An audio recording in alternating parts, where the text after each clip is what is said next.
রত্নগর্ভা এবং অন্যান্য সুধীমণ্ডল, আন্তর্জাতিক মানবাধিকার দিবস উপলক্ষে আজকের এই অনুষ্ঠান অত্যন্ত গুরুত্বপূর্ণ। আমি জানতাম না আমাকে কিছু কথা বলতে হবে।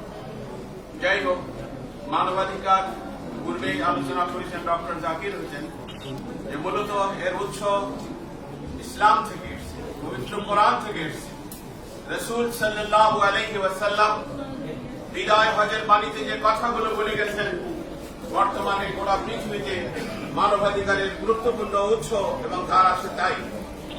অতএব মানবাধিকার ইসলামের মধ্যে আছে, মানবাধিকার কোরআনের উৎস থেকে আছে, মানবাধিকার রাসূল সাল্লাল্লাহু আলাইহি ওয়াসাল্লাম থেকে আছে।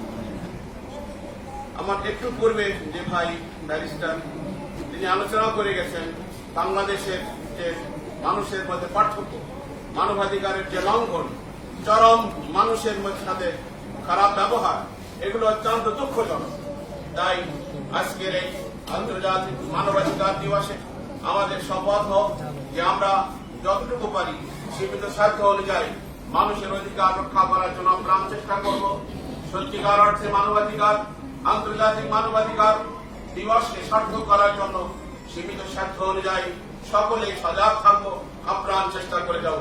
এই কথাগুলো বলে আমার কথা শেষ করছি। আসসালামু আলাইকুম ওয়া রাহমাতুল্লাহি ওয়া বারাকাতুহু।